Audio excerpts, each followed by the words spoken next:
Okay. Oh my god, I'm shaking like a leaf. I hope I can get this. I hope this is working. Please be working. Please be working. Okay, I gotta calm down. Mark, wait until you see this. You're gonna have a frickin' canary. Okay. Alright. I am on my way up to the mountains to take some videotape to show Lisa. And it is December 27th, I believe.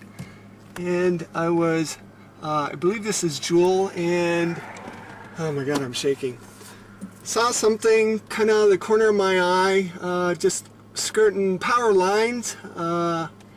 It was tilted and straightened out and shot straight up into the air.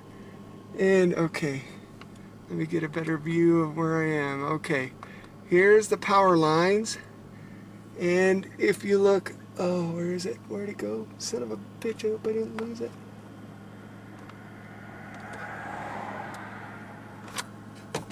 Okay. Pull over.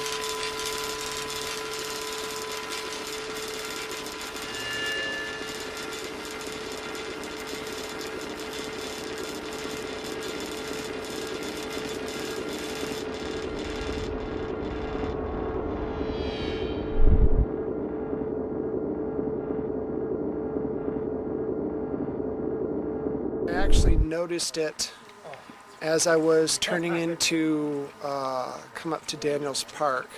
Just kind of caught out of the corner of my eye and didn't really pay much attention to it.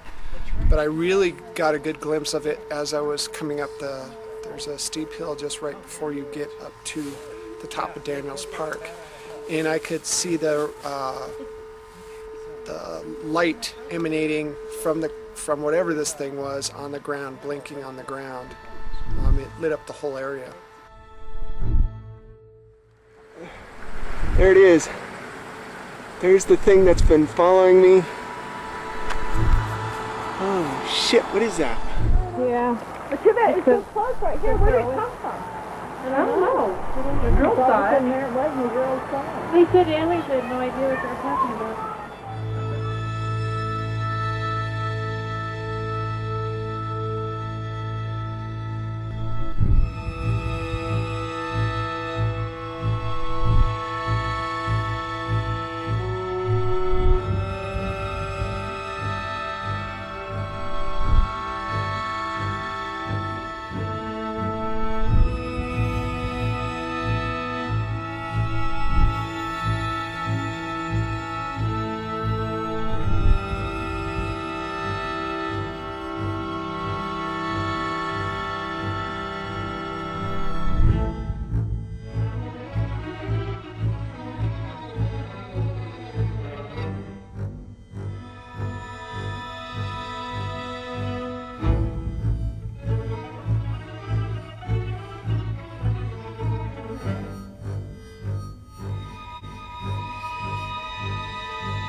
I can't tell you what this is. I have to convince myself of what I keep seeing. Thank God there's lots of other people that see it too.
day before yesterday, when I had the sighting over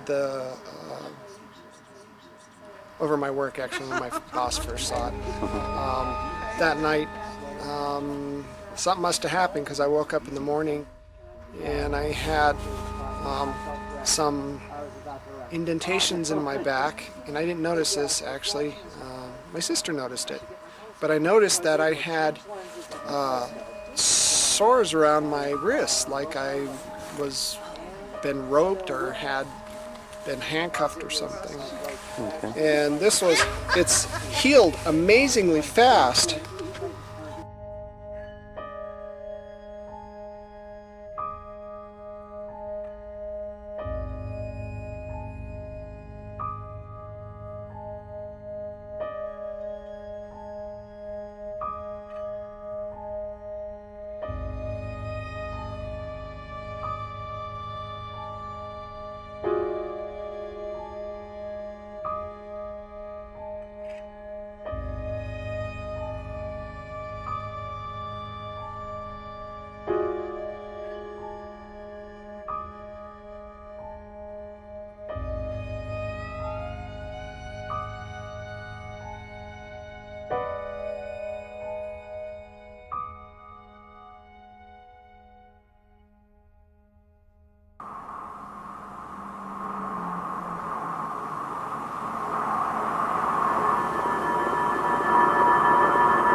Hey, what's today's date?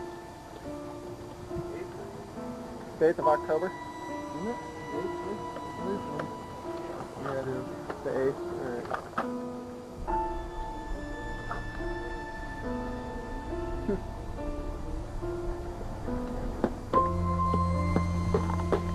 I don't know, personally, I think it's a little fishy that something happened and just the next day they come and replace all that siding.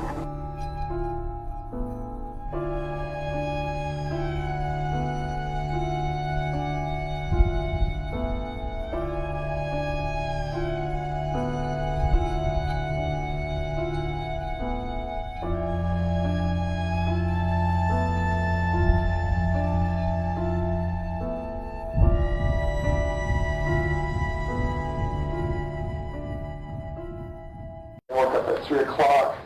The swimming was gone, the bruising was gone, everything was gone, and I could run up and down stairs. It was the creepiest thing. So if you lose power when you're sick, the next time everything's really fine? I hope so. We don't know, it's just early on. We don't know. But where'd you get the holes? It's a pattern, right? I mean, it's right in the line. It was there when I woke up at 3 o'clock.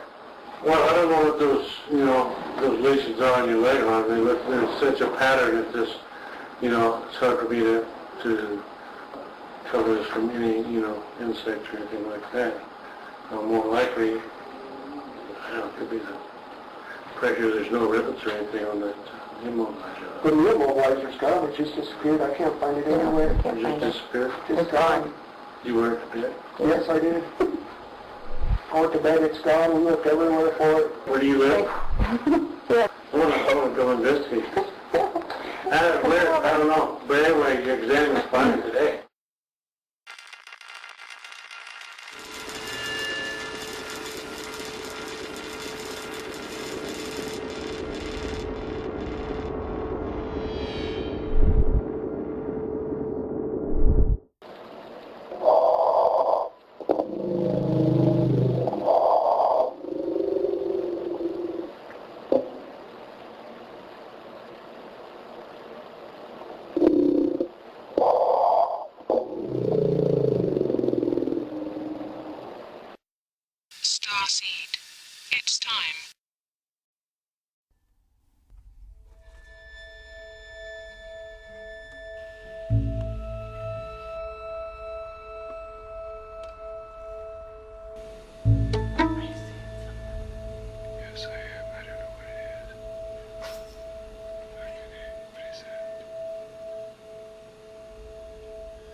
Okay, today is May 5th, 2005. We have problems with our speakers buzzing all the time, and I wanted to let you see and hear for yourself.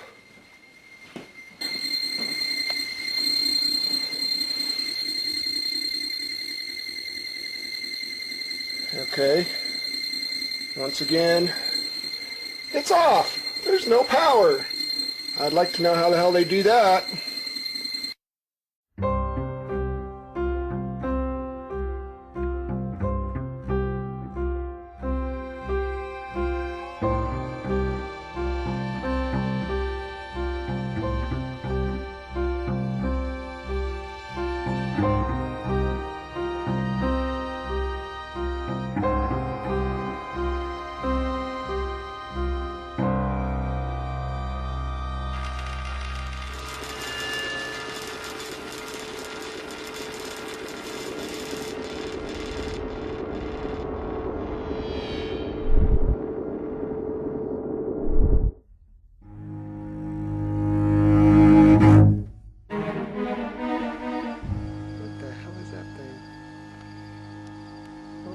Shit.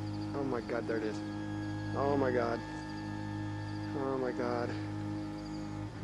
Holy shit, what the hell is that thing?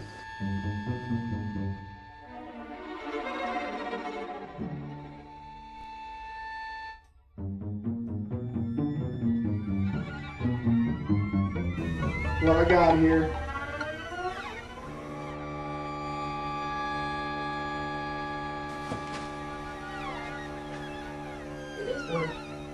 See?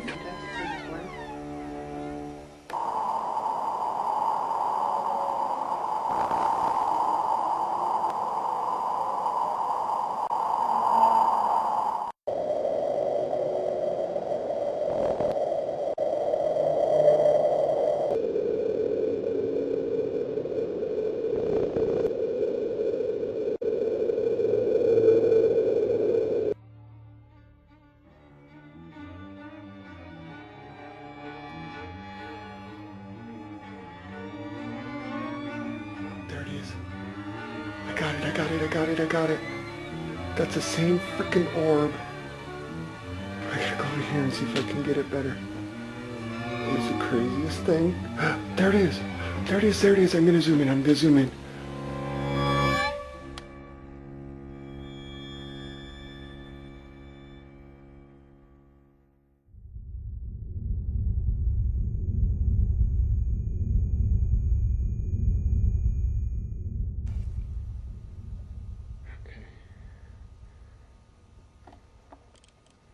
Keep it rolling there.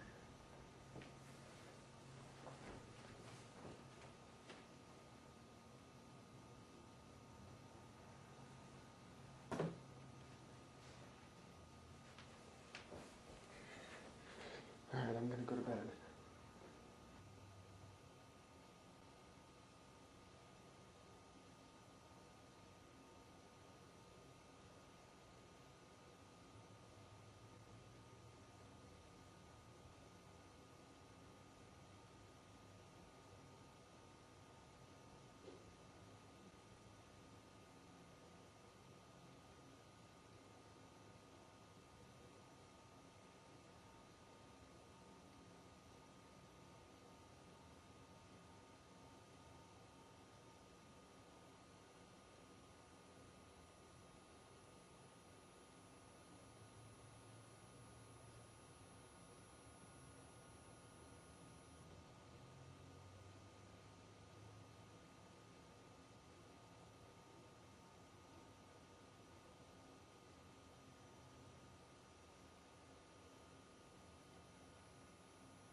Son of a little bastard.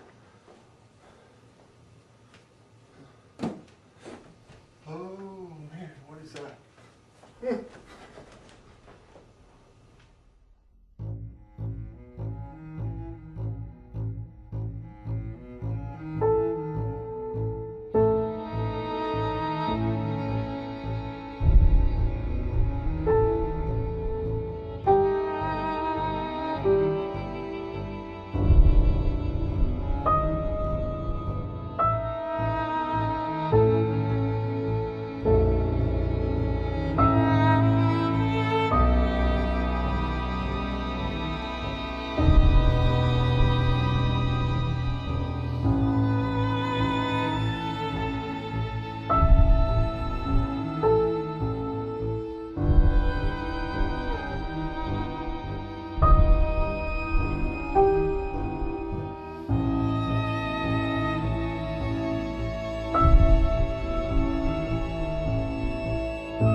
No, nobody outside. I have no clue what the heck's going on. But, oh well. Oh my god. What the fuck is that? Holy shit. Oh my god, what's it doing? Holy shit. Oh man. Where the fuck did it go? Oh my god. I can't believe it. Where'd it go? Where'd it go? Where'd it go?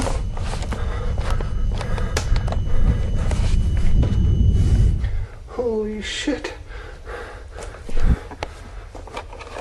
Oh my god.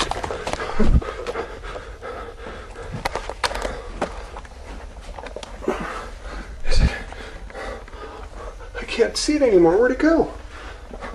I can't believe that. I can't believe what I just freaking saw. Oh my god. Oh my god. That's amazing. Oh my god. What?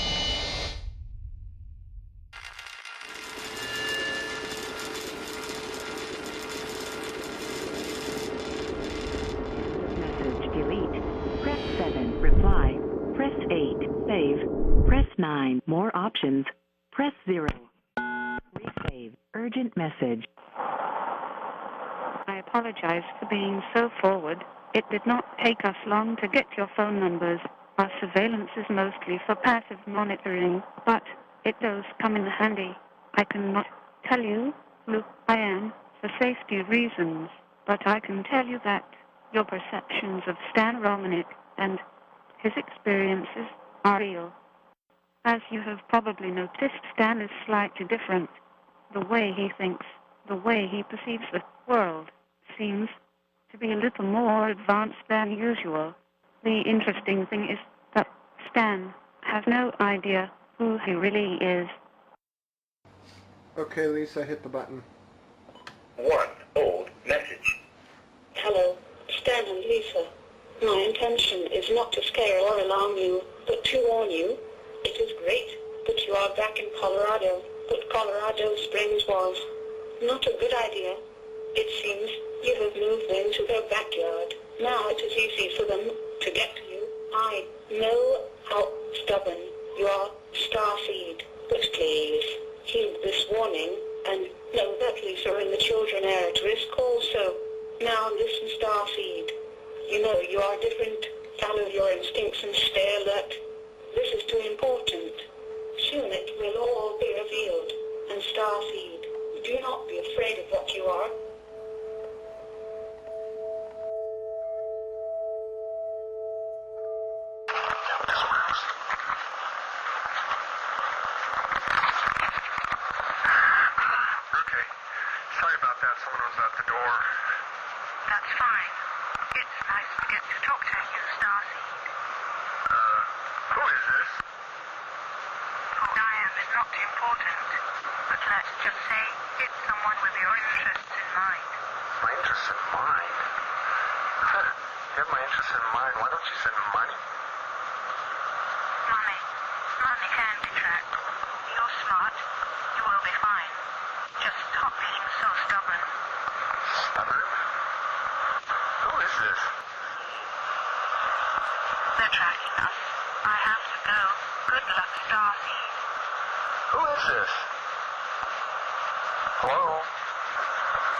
Like some weird ass thing in the background. Like a mumbling.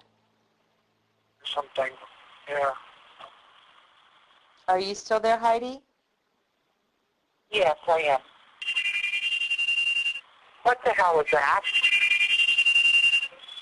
I don't know. That was really a neat sound.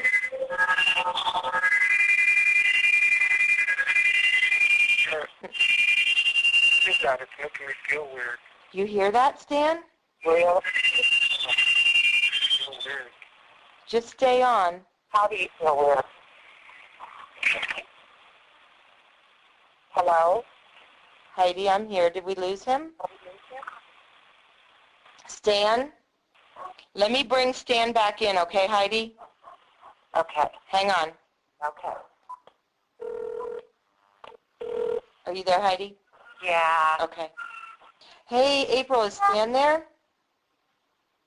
Yeah, he's on the floor. He passed out.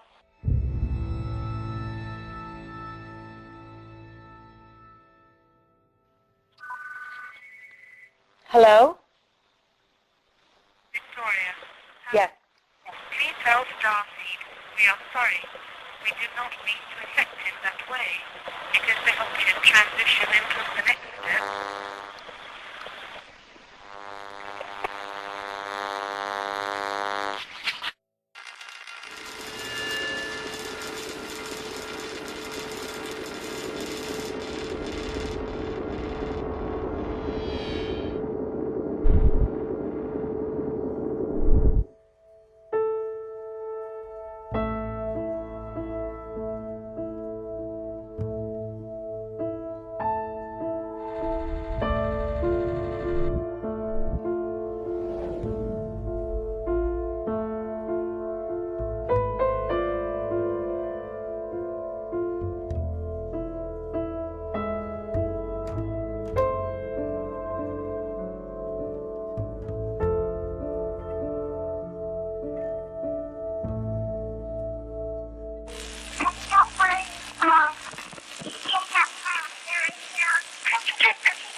Hello?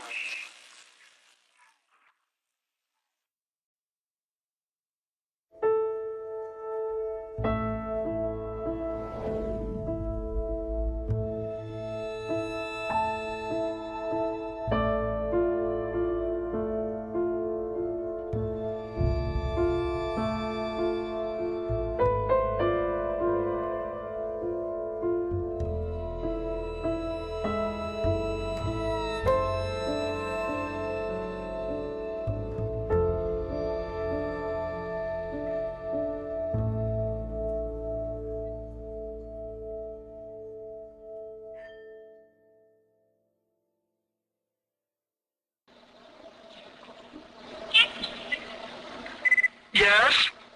Hi. We can hear you. Is this Kioma? Kioma, hello. Kioma, are you there? Oh, sweet little girl, we can hear you. Can you talk louder? Hello? I think somebody's playing a joke on us. You're silly? Why am I silly? Okay, if this is Kioma, when are we going to see you in person again? Oh my gosh.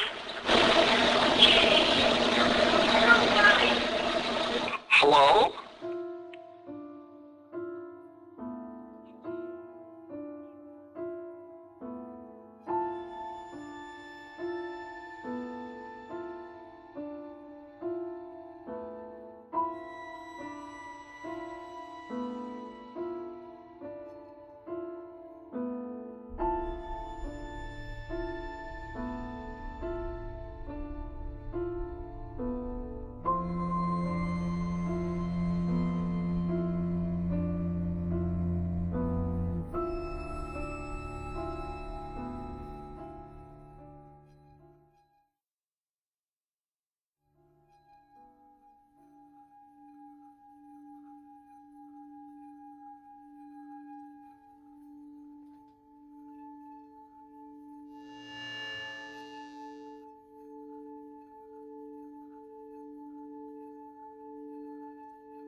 One thing that I think strikes a lot of people, and it certainly did me when I met Stan, is he's just a normal guy. He's almost like a barometer, and and when things around him change, it really affects him. My first thought was that he was highly sensitive, highly aware, what I would think of as the artistic personality. Answered questions quickly, appropriately. I was impressed. He seemed like a normal guy. Average person, nothing unique. They're a normal family. I mean, I saw their family life. They all seemed very honest and very sincere and down to earth. So. He wears socks, he wears shorts, he wears shirts. You know, it's not like an abductee is somebody who wears a tinfoil hat. They don't have moon boots. You know, he's very normal. But he has abnormal things happening to him, around him, but more for him. You know, it's pushing him to do something very important, not only for himself, but in a way for humanity.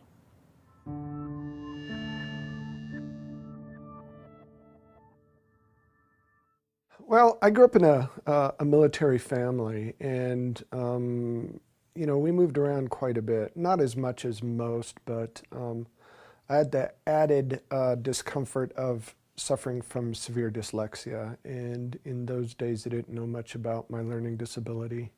And they don't even think it's a learning disability anymore, but I was always put in classes with, you know, in special ed classes with the retarded kids. I remember I had a teacher make fun of me in front of the class and then grab me and throw me in a closet and lock me in a closet and said, "This is where we put retards." And yeah, it was terrifying. It was horrible. It was a horrible experience. And I had, you know, I had gang members around me all the time because of the neighborhood we lived in. I had the Crips on one side, the Bloods on the other, and they were constantly fighting amongst themselves. And I was always, you know, I have stab wounds and stuff like that. I was always caught in the crossfires. And they used to pick on me a lot because, number one, I was the only white kid. Number two, I had a learning disability. And I had to learn to fight because of it.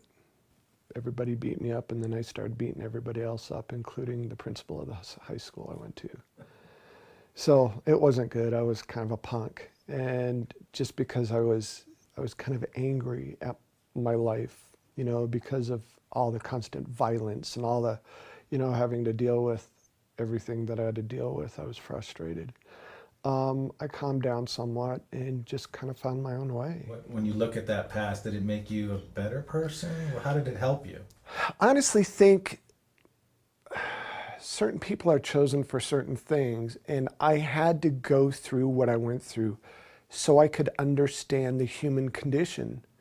So the role that I play now, without that understanding, I couldn't, you know, the message that I have, I couldn't give the message out correctly, I believe.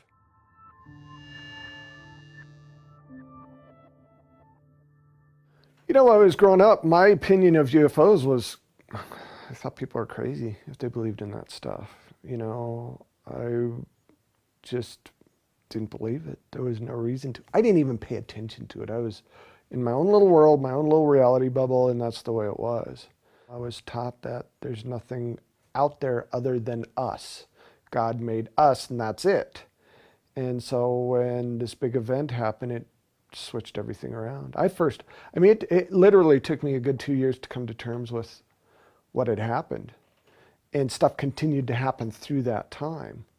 And what makes it so different is when this stuff happened, there were other people around. I wasn't by myself like a lot of these that you hear about.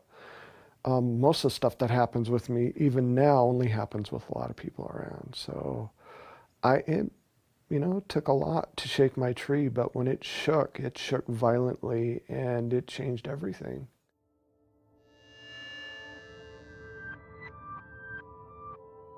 My first official sighting happened December 27th of 2000.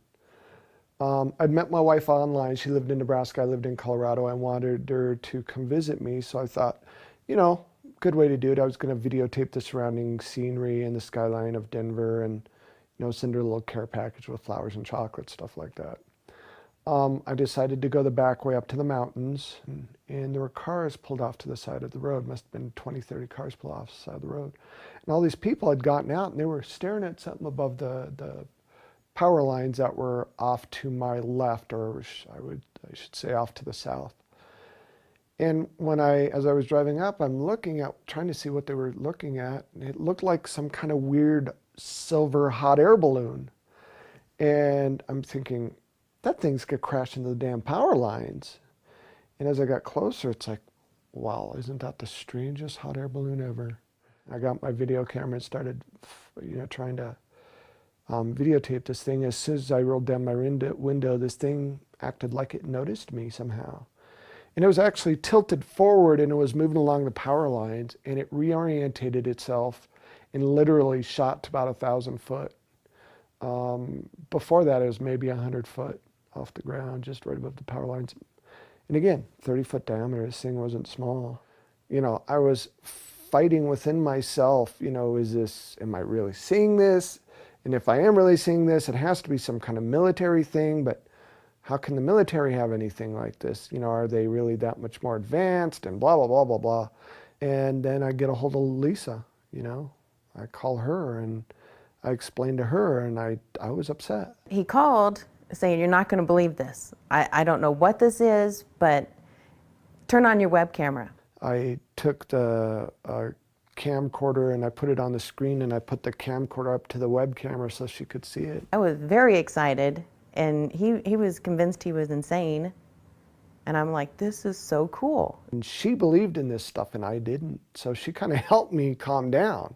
I mean, he was just so excited, but scared. It was just that little boy in him where it's like, you're not going to believe this. And yet it's like, I don't believe this. This is too weird. This is too scary. But this is really cool if this is what it is, kind of a drama with him. It took a lot to convince me that anything like that was even remotely real.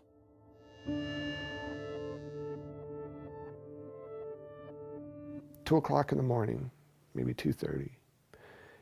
And they must have been knocking for a while because I'm a heavy sleeper, but they knocked long enough that it woke me up. And first thing I thought is maybe my friend ran out of gas and he had to walk back. Maybe it was the neighbor, they were drunk. I wasn't sure. Got up to answer the door, and I noticed as I, start walking down the hall, my sister had already answered the door.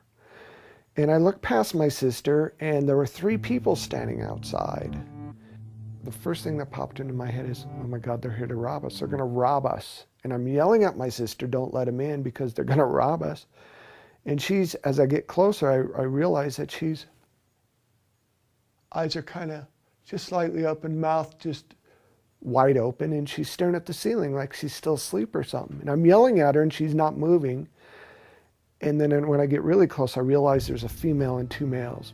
And I got to tell you, I was really scared. I was really scared because I had just come to the realization that UFOs were probably real.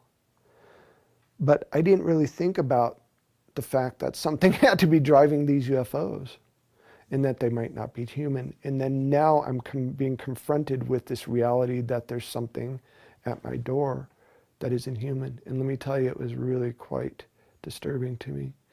And right as I got to that realization, the female stepped forward. And for whatever reason, I could hear myself screaming in my head, but I couldn't. It wasn't coming out. And she grabbed my wrist. A thought popped into my head.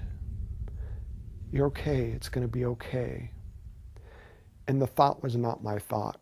I didn't put that thought in there. It just appeared. And let me tell you, it must have freaked me out enough that I somehow snapped out of whatever trance they had me in. And there was a male on either side of me. And by the time we got outside to the balcony, I grabbed one of the males and I was going to literally throw him off the balcony.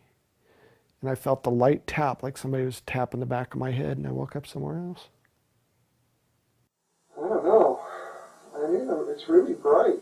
Mm-hmm. It's like really bright. Where's the brightness coming from? All around, really bright. I'm kind of stuck to a wall.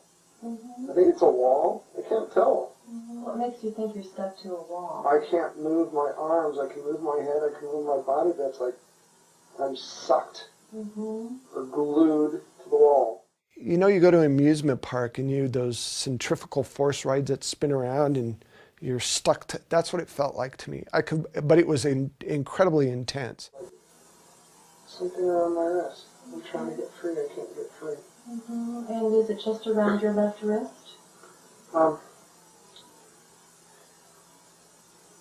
Yeah, it seems to be around my wrist, but I don't think that's what's holding me down. It looks like it's connected to something, but it's not holding me down. I could move my hands, I could kind of move my hand, move my feet a little bit, but I could not get free of this wall. And when I looked, it looked like it had quarter-sized copper pieces about their space, maybe a foot apart, all over the wall, just peppered the whole wall. And I had these copper bracelets on my ankles and on my wrists, and they had these tiny filaments, almost like hair-like filaments that were going to the wall.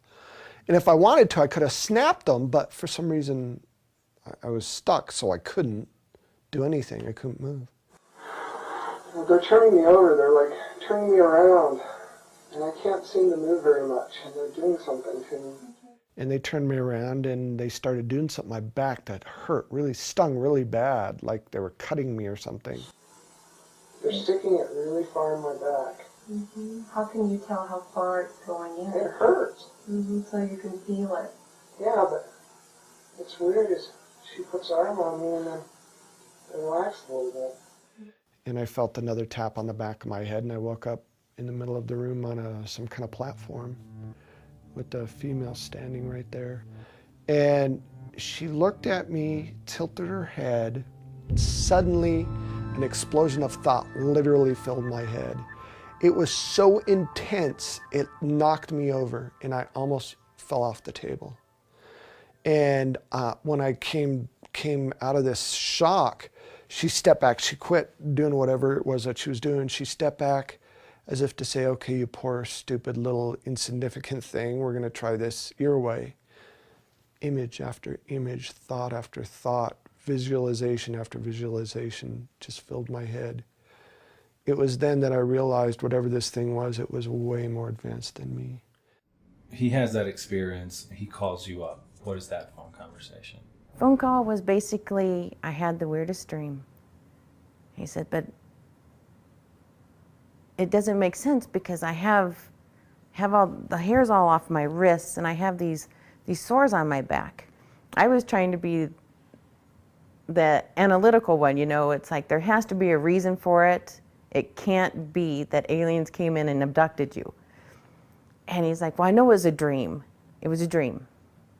Aliens aren't real. And then he called me back because he's like, I'm going to go. And he called me back and he goes, it wasn't a dream. I know it wasn't a dream. I fell apart. I started crying and shaking and freaking out. It's like, oh my God, because it made it real. It made this whole thing real. This really happened to me.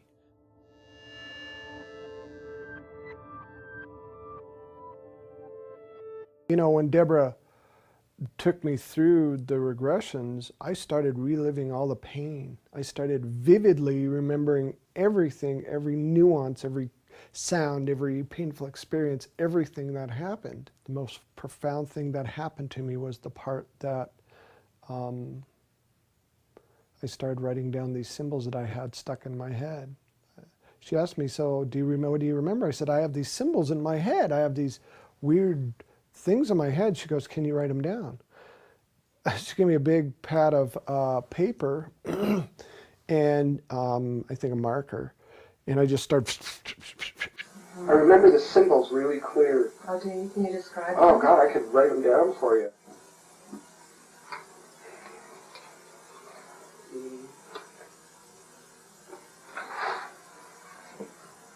Okay. These are the images that I got in my head.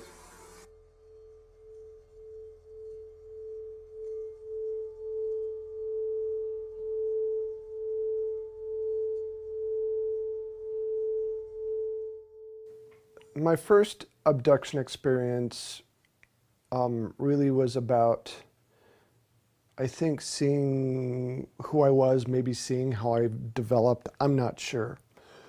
The abduction experiences after that seemed to involve reproductive stuff.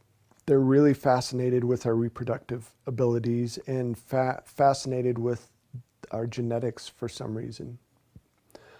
Or maybe they're manipulating our genetics. In my case, I think the latter is probably more true. Every time I'm up there with a woman, a human female, and usually it's the same one. Over the years, it's always been the same one. It's really bizarre. So are the two of you together or We are separately? together. We're together. Okay. And we're you're... side by side, and we're being led into this other vehicle or room. Or okay. After they did whatever it was that they were doing, checking us out or whatever, they brought me and this woman into this room. And then what happens next as you're taken into that room? We're just sitting there, and then all these little kids. I don't know if they're kids, they're like little, they kind of look like kids. Mm-hmm. All these kids come up, and the lady's like starting to wake up, and she looks real happy, and she starts hugging them. Mm-hmm. And then she looks at me, and I look at her, and then we're both really confused. And they're just these kids, and they come hug my leg and hold my hand. And there were seven children altogether. There were varying ages, varying sizes, varying, you know, some of them looked more human, some of them looked less human, some of them had hair, some of them didn't. And I'm looking at these children, and I'll never forget,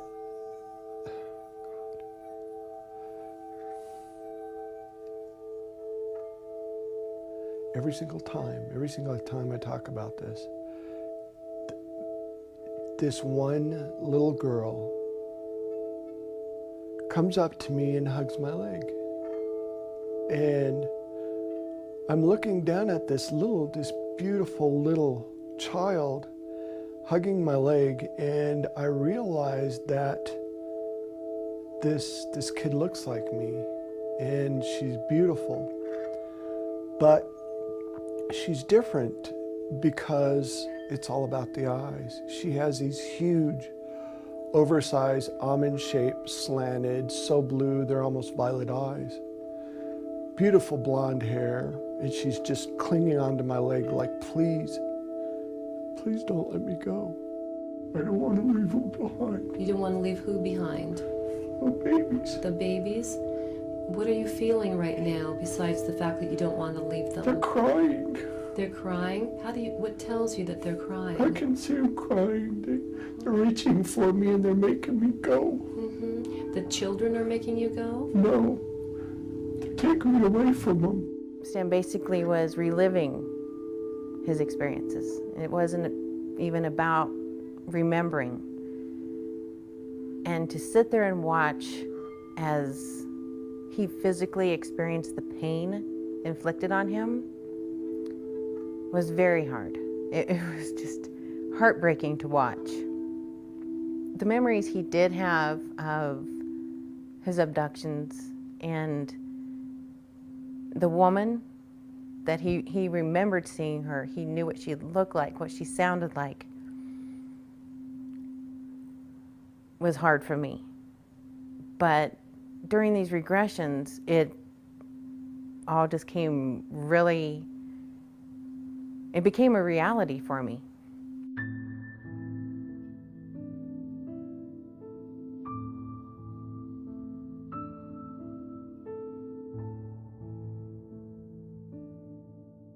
They kept looking at her, and Lisa watched me, you know, looking at her. She goes, you know, what's up? And I said, I know her from somewhere. I mean, I don't know where I know her. I know her from somewhere.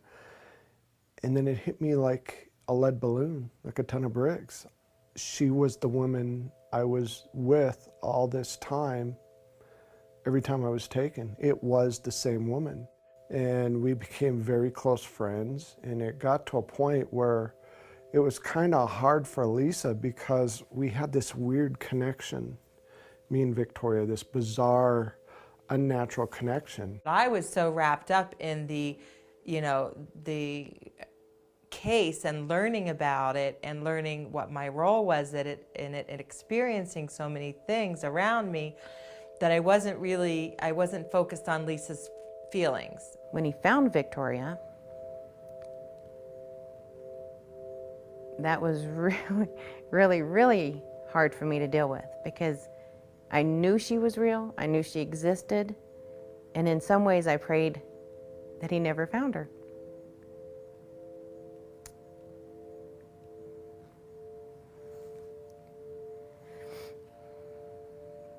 Because for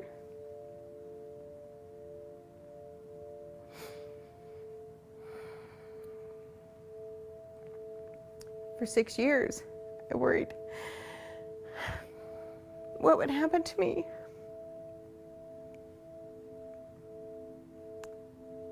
As his wife. And then when it happened, all my fears started to materialize. It was like this new courtship. It reminded me very much of when Stan and I met. The hours of conversations, and they had a connection via 7 children that Stan and I didn't have. There were some instances where Stan and I would have be in a deep conversation, and it's like she couldn't put a wedge through us because we were so focused on this scenario that we were involved in and trying to learn more about it. So I think there was jealousy, but it stemmed from probably just knowing that Stan had had experiences with this woman, me, up there. Victoria and I mean, we had some rough spots where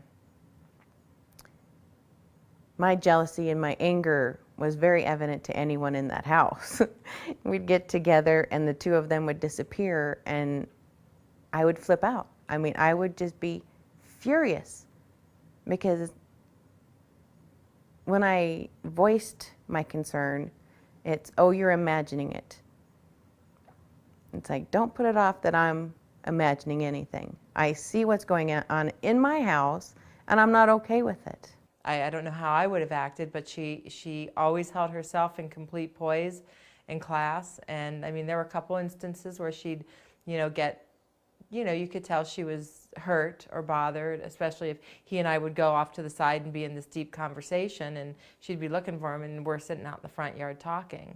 And then I started understanding, not liking it obviously, but understanding that here's these two people that were put together in these terrifying experiences. And they needed each other to figure out what had happened. I just wanted them to do it around everybody else, not so closed off. So my jealousy wasn't like crazy, and I wasn't worried constantly that tomorrow is the last day of my marriage.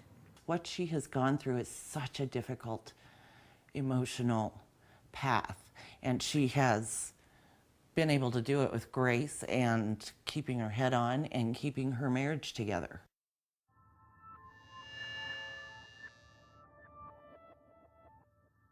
I have never doubted that my husband loves me more than anything else. And he knows that, obviously I'd give my life to support him. I would never lie for him, but I will support him. I'll back him up when he tells his story, when it's true, and the events are accurate. Otherwise, I call him out on it. It's like, no, that's not when it happened.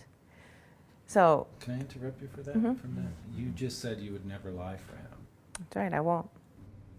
To your core, that's who you are. Absolutely. So nothing that has happened in any way, shape, or form in his life and to you has been fabricated? No. Nothing that he has shared with you or anyone else is fabricated. I cannot tolerate liars. I cannot stand deception. I would, if I thought Stan was lying about any of this, making any of it up, I would have walked away faster than anything. Love or no love. I wouldn't do it. He's not lying. Stan, no. When you live with somebody and the person is undergoing trauma and the person, you know, he has physical contact. In other words, this isn't just downloading of aliens. This is physical marks and physical problems and physical interaction. The person that's the closest to you knows whether you're lying or not, and she is actually, she and the family, all the family, know that this is a real phenomenon. Now, whether some of it has been done to him to confuse him, and half of it is disinformation, or some of it is copycat, we don't know that, but we know some of it is real. Do I believe everything that, you know, that's happened to him? Absolutely not, because I can't investigate everything that's happened to him. But I'll tell you what, out of all the things that he's claimed has happened to him, even if you believe 40%, that's a lot. That's enough right there. Just that 40% is enough to, you know, to believe that, you know, he's an actual abductee.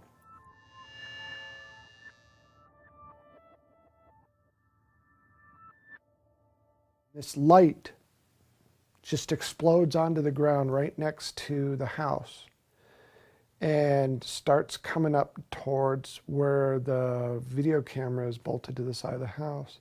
And you see these what look like soap bubbles start flying around, and it almost looked like there's a little bit of steam coming off the grass when the light hits the grass.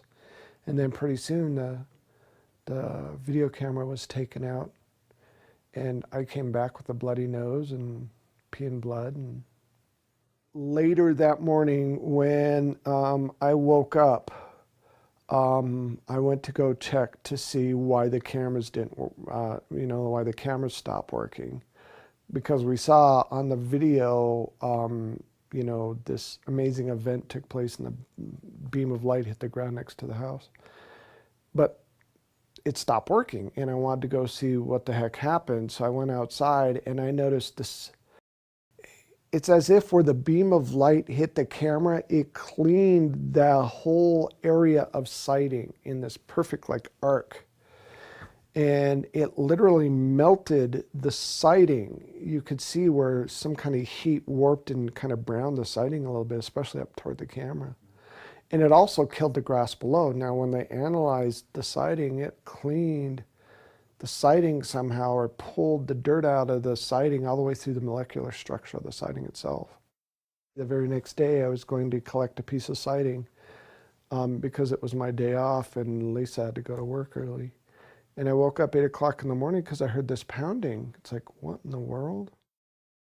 I went outside to look, and there were two guys had taken down my surveillance camera and laid it in the grass, and they were replacing the siding of my house. I was pretty upset that they touched my surveillance camera, and what the hell are they doing replacing the siding? I tried to get a hold of the landlord, but the landlord was on vacation, and I asked these guys, what the hell are you doing? Well, your landlord wants us to replace your siding. So I had no way to check right away, so I let him do whatever.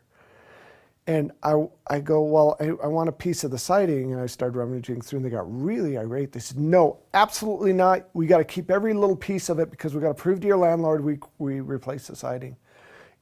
I knew instantly that there was something fishy about that whole thing. Well, about not quite 40 minutes had passed, and all of a sudden I heard a shop vac going. Well, I came running outside, and they were shop vacuuming the yard, and when they weren't looking, I grabbed a piece of siding. Even before then, I went and got my video camera because I wanted to videotape the whole incident because I didn't trust what was going on. And it's weird because they wouldn't look at me. I got them to tell me what date it is and made small talk, and they didn't even look at me to see that a video camera going. They just refused. They always had their back to me, constantly trying to turn their back. And when I purposely walked around to face them, they'd turn away. And so I grabbed a piece of siding, and after about 45 minutes, they shot back the yard. And I thought they went to lunch and were going to come back. They disappeared. says Bob sighting from Grand Island, Nebraska on the side of their truck. And all they replaced is where the UFO beamed my surveillance camera. That's it. And when I called the landlord said, I didn't ask for them to sight the house. Why are they sighting the house? I hope they don't charge me. So, and then the investigators looked up Bob's sighting from Grand Island, and there's no such thing. No such thing.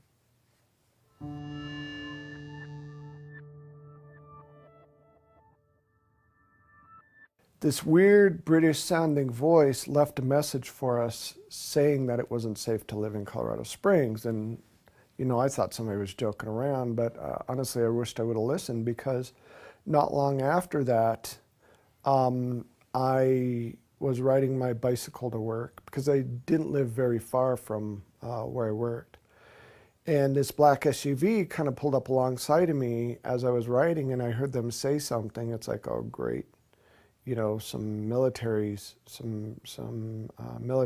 drunk military types trying to start trouble, because there's a lot of military bases in Colorado Springs. Well, I ignored them and kept riding. They were stopped behind a car at a stoplight, so I just went up and over an embankment and drove into the parking lot where I worked, and I was going to go around the building to lock up my bike. Somehow these guys knew exactly where I parked my bike, because they found a back way to get into the back parking lot where they cut me off. It was a guy on the passenger side gets out of the car and says, "You need to keep your mouth shut." And I look at him, I said, "I didn't say anything to you." And I knew these guys were going to start trouble, and you could tell they were definitely some kind of black ops or military just by the way they looked. He started shoving me, and I kind of fell off my bike a little bit, and I heard him just talking about the alien stuff, and I said, "I can't shut up about this stuff. That's ridiculous." And so he started swinging, and we got into a tussle, and you know, I grew up in Southwest Denver, so I kind of know how to fight a little bit. And then the guy behind the passenger seat, there were 4 of them altogether, got out and did all these kung fu karate kind of moves, and I actually laughed at him. I think it kind of pissed him off a little bit. But he came at me, and I had a bike chain wrapped around my seat that I locked my bike up with, and I just started wailing at him. And I honestly thought I killed him, because he was on the ground jerking around and shaking really hard like he was having convulsions or something. And I felt this intense kind of weird tickle pain thing on my lower back, and I hit the ground. And as this was going on, people were driving by watching this happen. Somebody called the police. The police were there almost, oh geez, within 5 minutes of these guys picking up their buddy and throwing him in the van, their whatever SUV, and taking off. Come to find out, they actually tased me. And that's why I fell to the ground. And one person tried to follow them and lost them. So there was a police report made, and ended up with a broken wrist and a broken nose. And, you know, I wished I would have listened to that call.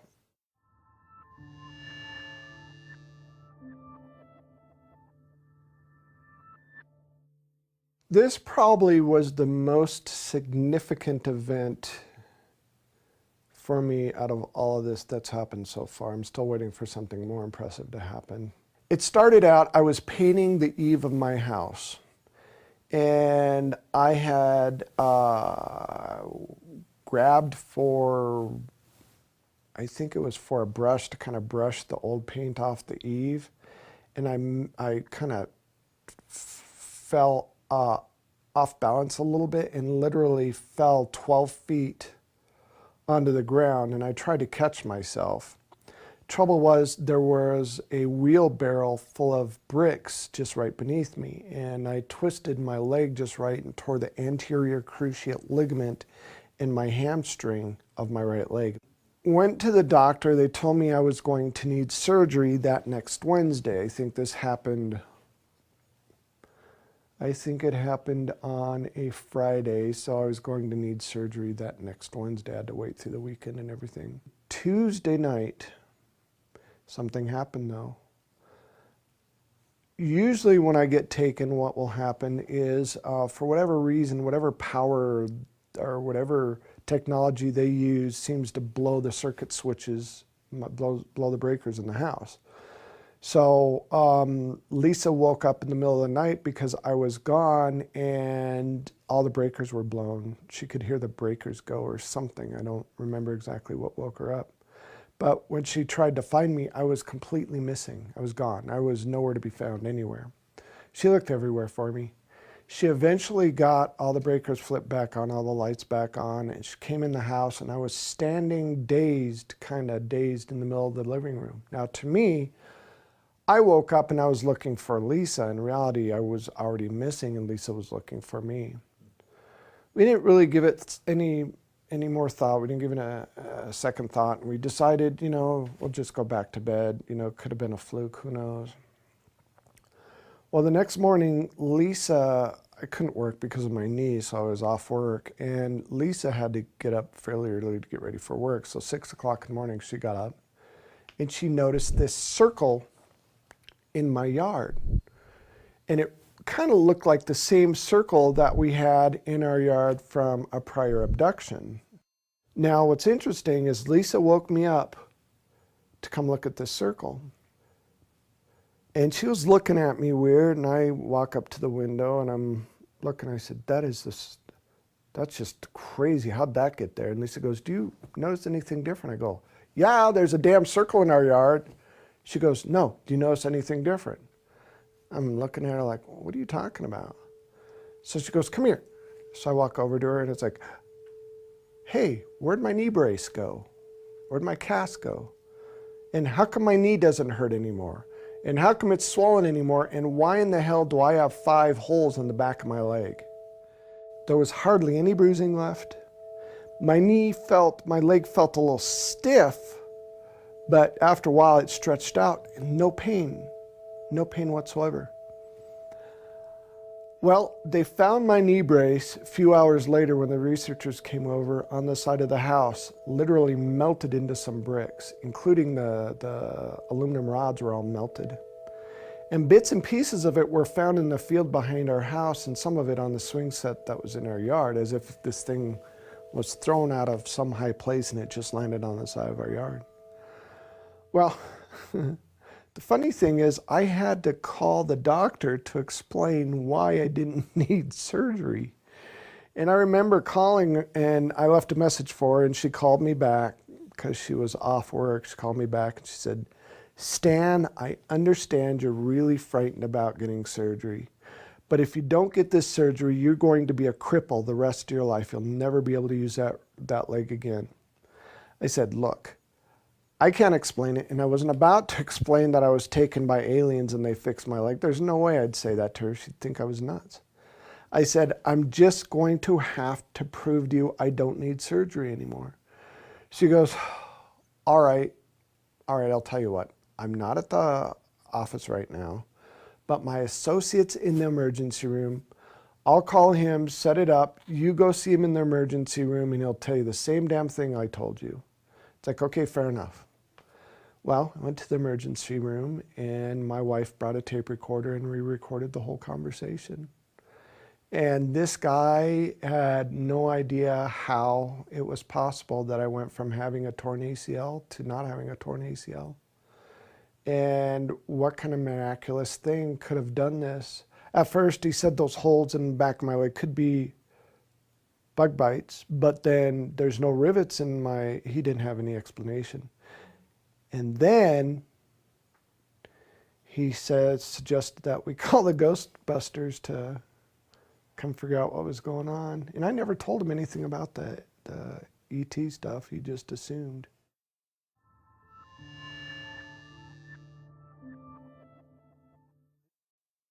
This video was pretty much the piece of evidence that put me on the map. It's also the one I get the most, what's the word? the most crap for, basically. You know, the debunkers try to, and the skeptics just will pick that thing apart. How it originally started, I got married, moved to Nebraska, and I was living in a town called Kearney, Nebraska. And I was watching TV and got up to get a drink of water when I noticed movement outside of one of the windows. And it's like, why the hell would somebody be looking in our window late at night? And then the first thing I thought was, oh my God, we got a peeping Tom trying to see my stepdaughters. This literally went on for months, good 3 months, maybe 4.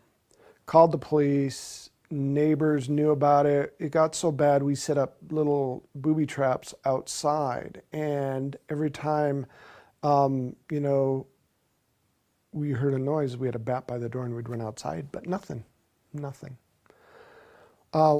One day, one of the researchers said, hey, you've got a Sony Hi8 camcorder with night shot on it.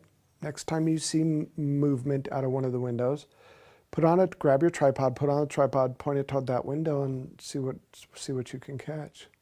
Well, it happened, and I grabbed my camcorder and put the camera on the tripod and pointed it toward that window. And I went to the bathroom. I was sitting at the edge of the bathtub reading a magazine because I really wanted to catch this guy. I wanted to give him a little time to look in the window. And I was reading the magazine, and there were 2 flashes of light. And the second flash of light was so bright, it almost blinded me, and I had the door almost all the way shut. It's like, holy crap. So I looked, and I kind of ducked back, and then I kind of looked again. I see this head pop down, and it's like, yes, I got him. Finally got the little son of a gun. And I went to go look out of the window to see if I could see this guy, and I saw what I thought was a small child running toward the backyard. Whatever it was clipped the bush next to the house and stopped as if it heard me or something and slowly looked back at me. And what's interesting is I thought it was a full moon because I had a real good visual of this thing, whatever it is. And come to find out there was no full moon, so it might have been something else over our house that night.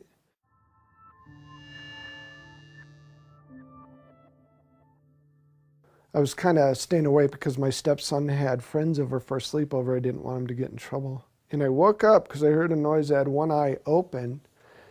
And I'm sitting there going like this, and I see a naked figure run into my kitchen. I'm thinking, what in the heck is my stepson doing? I thought his friends dared him to do something, and I was going to go find my camera to blackmail him because I wanted to catch him on camera. I went upstairs, and they were still asleep. I kind of woke one kid up, opening the door. I said, I heard a noise, and then went back to sleep. Went back downstairs, made sure, there was nobody messing around with me. I was just about to turn off the camera when I see this figure looking at me through the sliding glass door, blinking, moving. It's like, that's got to be somebody in a costume or some kind of puppet or something. I got closer, he closed his eyes slowly, and as if he was trying not to make a sudden move, he slowly just moved off to the left and disappeared. It's like, holy crap. So I'm looking outside to see if, there's somebody holding like a puppet or something, and there's nothing. I went to the kitchen, and there were maybe 3 flashes of light that you can see reflecting off the windowsill of the kitchen. And I woke up on the ground 45 minutes later, only remembering seeing the flashes of light. I didn't remember actually being in the window till I looked at the VCR.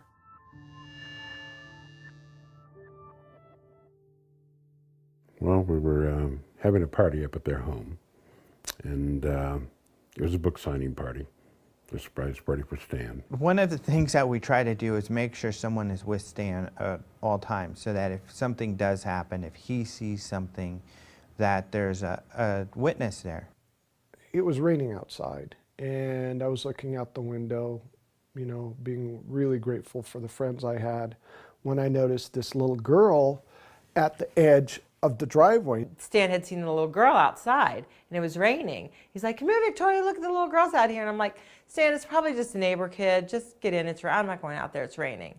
You know, and it was after that that I said, I will never not pay attention if Stan Romanek says, hey, look at this. This is unusual.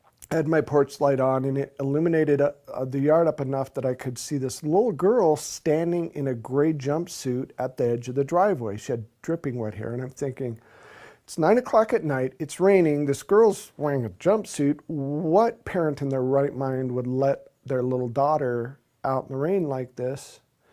And why is she wearing a jumpsuit, and why is she staring at me? I remember Stan going outside. He said he wanted to go outside for a little while. And it was kind of funny because then my friend Rick comes over and he goes, where's Stan? And I said, he went outside. He's like, is he alone? And I said, yeah. And he's like, oh, I better go. Damn it. Let me know whenever this happens. So I went outside immediately. I was looking for a flashlight. All I had was my camera, and I was using my camera as a flash because I wanted to see what this little girl wanted, and she ran away again. And it was by chance that I clicked the camera just in time to get a picture of her looking from behind a tree, looking up from behind a tree. And I was so dumbfounded and amazed by this picture. All I could do was sit there and stare at it. He had an odd look on his face, just dumbfounded. And I joked with him. I said, hey, Stan, how are you? Doing okay? He didn't respond. He just he stared at me. And I was speechless. I couldn't say anything. He goes, Stan, are you okay? And I just showed him the picture. He goes, oh my God, you have to show everybody this picture. This is the most amazing thing I've ever seen. When we got back into the party, I told everybody, I want everybody to listen for a second. And I said, I need everybody's attention right now. Something appeared to have just happened outside. And I'd like every one of you to look at what's on the camera here. And her eyes were really large. They were very large, almond-shaped, human eyes, but very, very large. It was more than a photograph. She was on top of that camera, emoting emotion. It was a moving moment. Many people just started crying. They didn't. There was something so profound about what appeared may have just happened. So this was really strange, and we're all, you know, kind of freaking out about this. Everybody had taken a look. So I kept telling him, let's get this on the computer, let's get this on the computer. Everybody said, go put it on your computer, go put it on your computer so we could see it bigger. I took 2 steps down the stairs to go to my office. Beep! The pictures disappeared. We checked. It was off the camera, not there. The shots before it were there, the shots after it were there.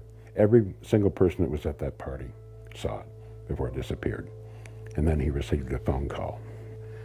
And then 2 minutes later, the phone rang, and somebody handed me the phone, and I answered it. It's Daddy, don't worry, I love you. I'm okay. I started just crying and crying and crying because I knew in my heart that it was. And then it all come flooding back. That little girl that was hugging my leg was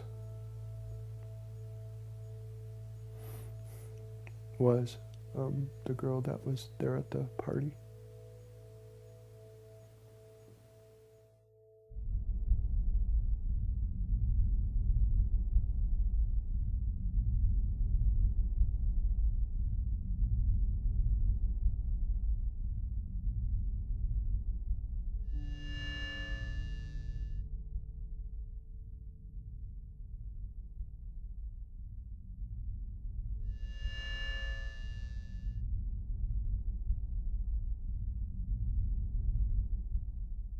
When I ran across his video of his first UFO sighting, I was really intrigued.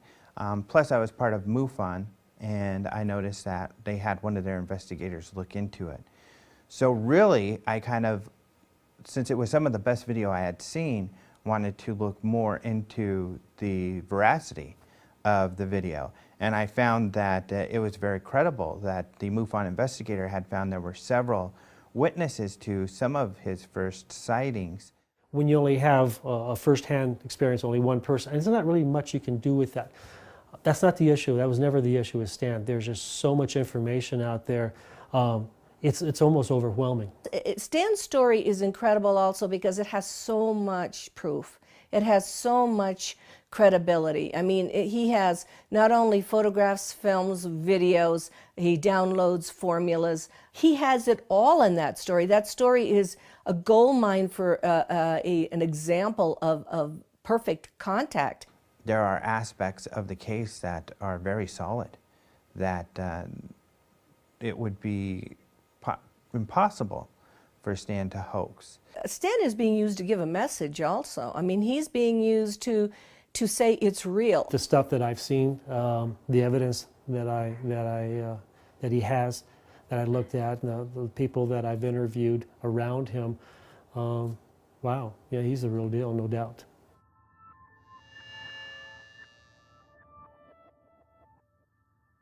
My name is Claude Swanson. I'm a physicist. Undergraduate degree in physics, MIT, class of '69.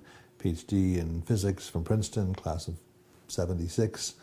I did engineering consulting with the government through consulting companies for 20 or 30 years. What got me into physics was my real true love, which is what's called unified field theory, which is like the theory of everything. It's like the deepest questions of science, of how things really work.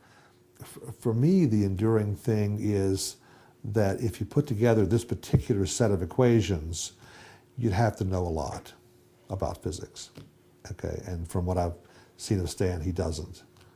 You'd have to know a lot. And there aren't many people who would be smart enough to be able to choose these particular equations and put them together. Most people would pick a random set of equations, you know, or they pick something that looks complicated, that maybe has no meaning to it. These equations actually relate to propulsion and faster than light travel. I mean, I think one thing that they give is a sense of credibility to Stan. That if these equations are beyond what he could come up with on his own, then they are an indication of a higher intelligence interacting with him.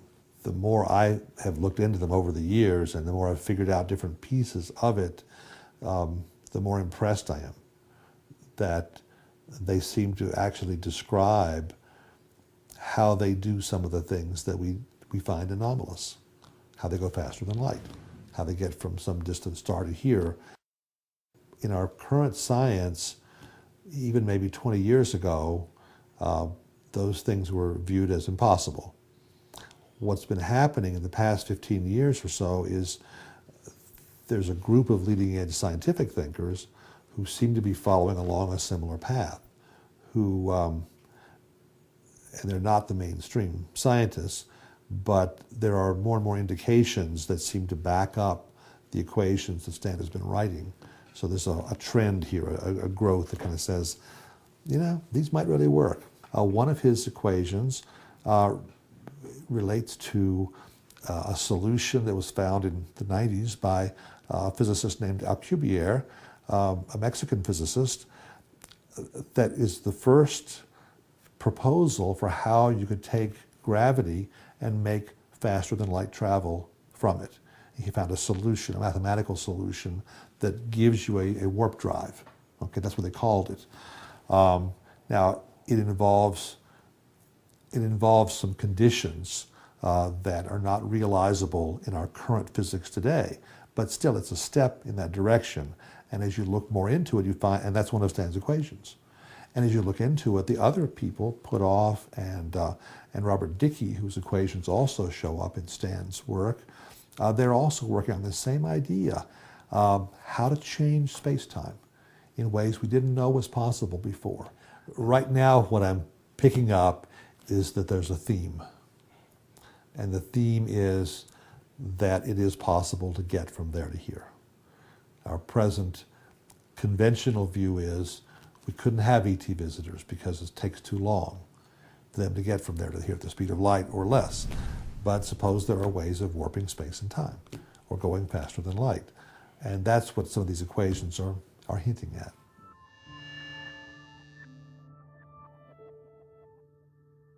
First name is Stanislav. My middle name is Gergely. My last name is Ojak.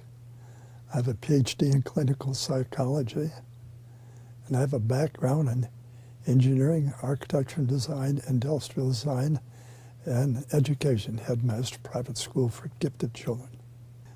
I administered, with his agreement, with no one else around. His wife was in that building, as was my wife. It was a home of a mutual friend. There are about 5 other people, and they're in the remainder of the house, and we use this office. The doors were closed, very private. I asked him a series of questions to determine, from my interpretation, his coherence, his intent. Is he there to bribe me intellectually? Does he want me to set up some kind of an assessment or analysis to glorify who he is? I look at all those issues. I gave him some document. I said, okay, now I want you to take these tests and answer them at whatever speed you want. Don't worry about the length of time. You can, but you can't ask me any questions. And he said, okay.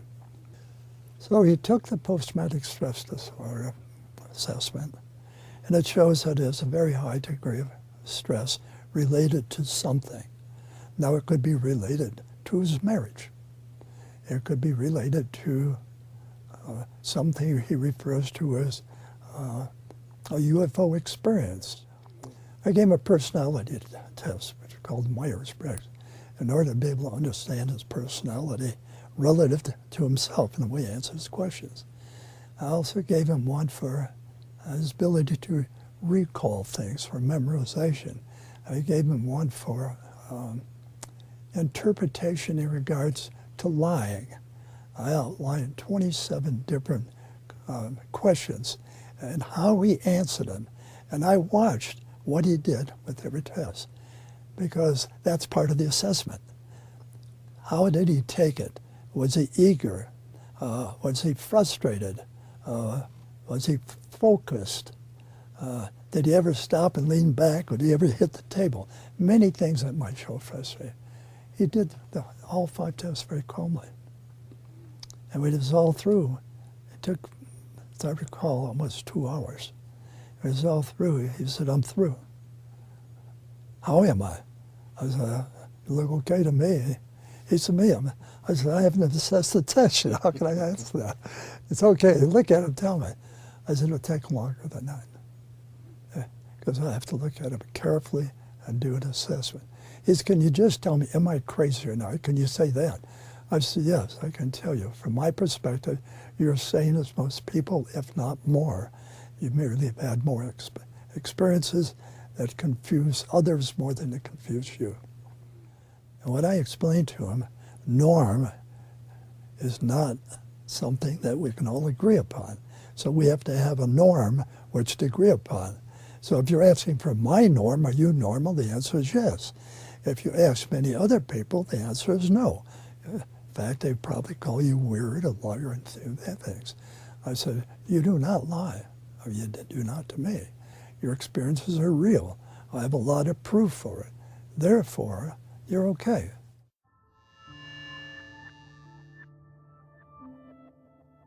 My name is Leo Sprinkle, R. Leo Sprinkle, PhD. I'm a counseling psychologist in the state of Wyoming. I teach self-hypnosis to people who wish to learn the techniques, not only to relax the body, but to focus the mind. So from a standpoint of general mental health, these techniques are useful. Some people may not like the word hypnosis, so if they don't like the word hypnosis, let's use meditation or daydreaming, image rehearsal for athletes, goofing off for teenagers. The task is to assist a person to recognize that within each person is more awareness, more knowledge than he or she may consciously be aware of. So on a scale of 1 to 10, with 1 being insignificant, 10 being the most significant ever, where does Stan's... 9.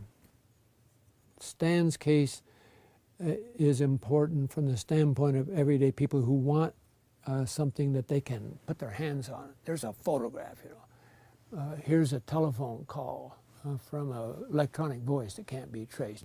Here is a equation that the physicists are puzzling over. That kind of information means that Stan, as a person, doesn't have to be honest, doesn't have to be nice, doesn't have to be likable.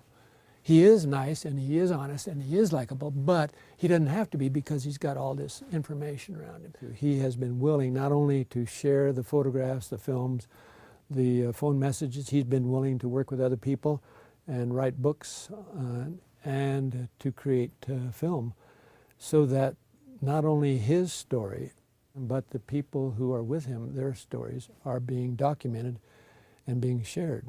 To me, it's part of the ongoing process. So my view is if a person has several sightings, and then they have a job, they have a task, they have a duty, they have a chore, it may be merely to recognize it and accept it and talk about it with friends and family, or it may be something beyond that. And so with Stan, the fact that he had already been willing to go through hypnosis, the fact that he had already been willing to talk about it, and the fact that he had information beyond what most people have, and that he's dyslexic, all of those things said to me that he is a messenger. And so that's why I asked him when I was with Alejandro and with him and Lisa, do you think of yourself as a messenger? And he said no. But as he talked with his wife and as he went on further, then he began to realize he may not think of himself as a messenger in the sense that he has a message. But it's just like when I was a 10-year-old kid, 5 o'clock in the morning, I'm riding my little bicycle and I'm delivering newspapers. I don't know the reporter, I don't know the editor, I don't know the publisher. I'm just delivering the news. And he's delivering the news.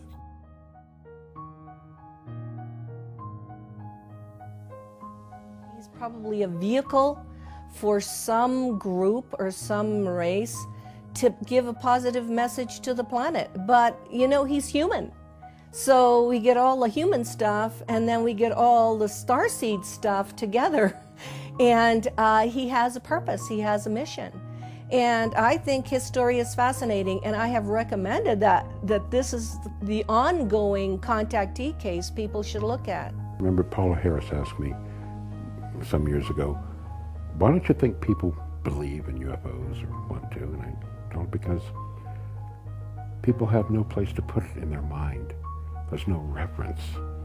And it is of such importance or significance that it would force a person to reconsider all their foundational beliefs. Their beliefs about religion, who we are, what we are, why we're here. People aren't prepared to go through that mostly. It's much easier to go along with the herd, and I've got plenty of things I want to do or have to do, and I'm busy, busy, busy. It's amazing how many people witness unusual events and rationalize them and go about their daily routine. It's our nature. It's the most comfortable thing to do. I mean, I think that there's a growing number of people who are taking an interest in the larger definition of who we are as human beings.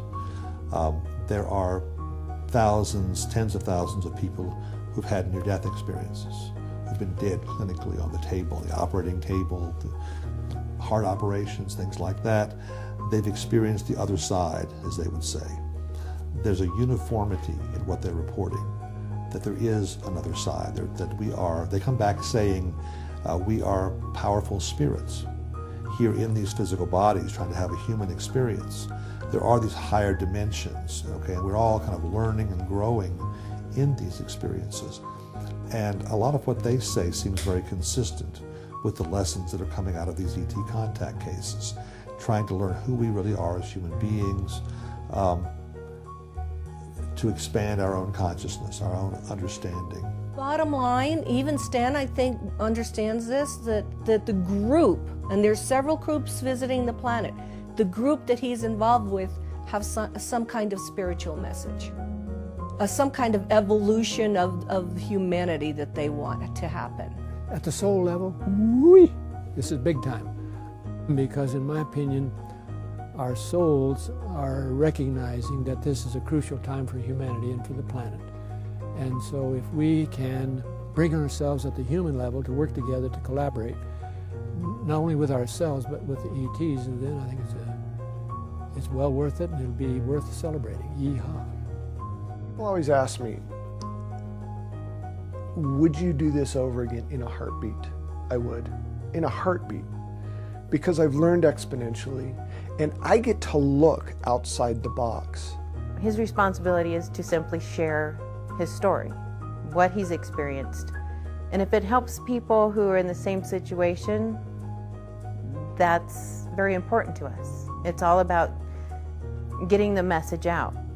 Every person, whether we are a researcher, whether we're an investigator, whether we are a viewer, whether we are a contactee, or whether we're a fan or a foe of a contactee, each of us has our story, and each of us is unlocking inside. Why am I afraid of ETs, or why do I love ETs, or why do I wonder about humanity? Each of us has our own story. I have definitely gone from ignorant, disconnected, frightened, to enlightened. I have. That's what this is about. That's what my message is about. There's more stuff out there. And it's time for the human race to grow up. It's time for the human race to know who they are. It's time for the human race to understand that there's more than just themselves. It's really easy, but it's very daunting. All we have to do, the human race, is understand that we're not alone, and it changes everything. But trying to get thousands of years of, society ripped out of you is going to be tough, because we've been taught these certain things through religion and through all these other control mechanisms that we're supposed to think this certain way, and it's not benefiting us at all. And so, the message is there's more out there, and it's time we know it.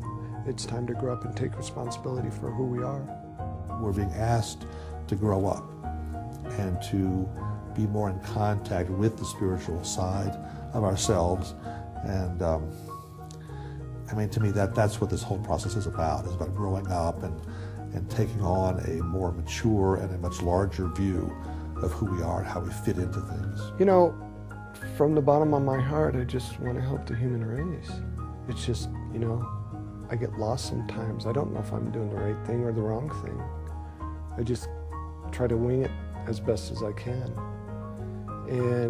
But really, when I realized my role in all this, I felt honored to be a part of it. And I still feel honored to be a part of it. And I pray every day that I can somehow make a difference in what happens to this wonderful race, this glorious race, because it's important.